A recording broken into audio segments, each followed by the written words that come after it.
example. It took me 35 years on my political journey for the penny to drop.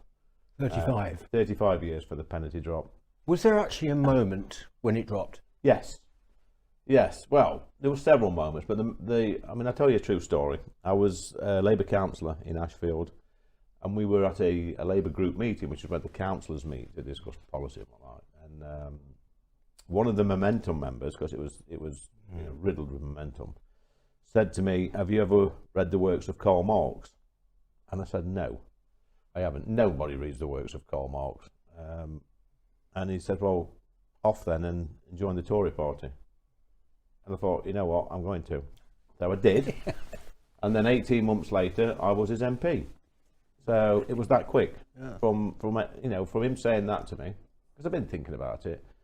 I joined the Tory party, became the candidate, got elected, and now I'm his member of Parliament. So the Labour Party give great career advice in certain circumstances. I'm living proof. But you joined the Tory party, but you became a councillor for the Tory party, didn't you? Yes, I was already a councillor, so by default I became a Tory councillor. But then when I stood for election in a different ward, I won as a Tory councillor, and my wife did as well. So we won in areas where we'd never won before, but which was great. Yeah. But so if you go back, to the beginning of 35 years, when were you always political? I mean, well, you've got to realise, Peter, that I was brought up on a strict diet. I always say this, as my diet was in the 70s, Skinner, Scargill and Tony Benn. Yeah. That's what we watched or listened to on the call it wireless then, maybe just call it wireless. As my dad was a miner, obviously all my family were coal miners. And then when I was 16, I joined the Labour Party.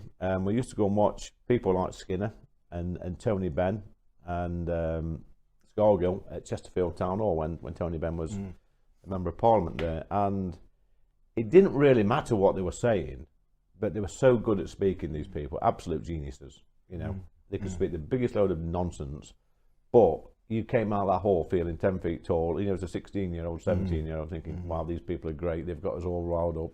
You could feel the atmosphere, and you want to go out and start revolution. That's how you felt. And we get leaders like this throughout the ages who are just really good at speaking. But the calibre of it that appears to have gone. Yeah, it has. I mean, regardless of what you think of people like Scargill and Benn and Skinner, they were supremely intelligent. Great communicators and really good at getting half the population on their side. And in politics, that's all you need, really. You need half the people, because half the people are going to hate you anyway, regardless. But yeah, we've sort of lost that. And I look at some of the opposition benches, and I can't think of any apart from maybe Ian Blackstock of the SNP. He's a great speaker, great orator. I'm not convinced he believes everything he's saying. In fact, I know he doesn't. Nobody does. But there's some people in the chamber over there who, when they get up, you think, I'm going to listen to him or I'm going to listen to her. Not many mind. Gove's another one, brilliant. When Michael Gove gets up, is superb. So we've got some really good people like that. But out there in the, I tell you, who I used to have a lot of respect for is Bob Crow. Oh yes. Yeah, I didn't agree with his politics, but I thought he was a great speaker. He got his point across well. The media could not bully him. When he sat in the sofa with Andrew Neil or anybody, they never got top side of him. It was good at that, well briefed, knew his stuff, and probably did a good job for his union members. So. And he was also pro Brexit, wasn't he? He was, which is a bonus, yeah. But yeah, I think they're a little bit sterile now, leaders and politicians. They seem to come off some sort of production line, and everything's about presentation, about not saying the wrong thing, not making a mistake. Not being too committal on an answer, scared to give a yes or no answer, and honestly, people don't want that. People. Farage is another good example. He's a great communicator. He speaks. People say he's populist. They call me populist. Look, I'm saying what most people are thinking. I think that's not populist. That's my job to say what most people are thinking. But of course, I get. As you know, I've only been on Twitter for a few weeks. Yeah, I think I joined. You've got quite a following, though. Yeah, I started in December. Nearly 50,000 followers. I'm not sure that they're all fans, though, Peter.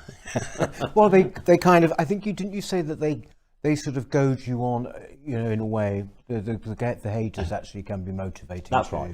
Yeah. My haters are my motivators. So I know they try and bully you. This is what the left do. They try and bully you, they try and scare you, they try and intimidate you. I mean, funnily enough, when I was in the Labour Party, and I was quite active, I never got any abuse from Tory supporters or Conservative voters or Conservative. Never. They even on the council, we'd have a ding dong in the chamber, but after they'd come and shake your hand and say, you know, well done, as the missus, stuff like that. In the Labour Party, there was none of that. It was venomous. It was horrible. It was jeering. It was jostling. It was swearing. It was nasty.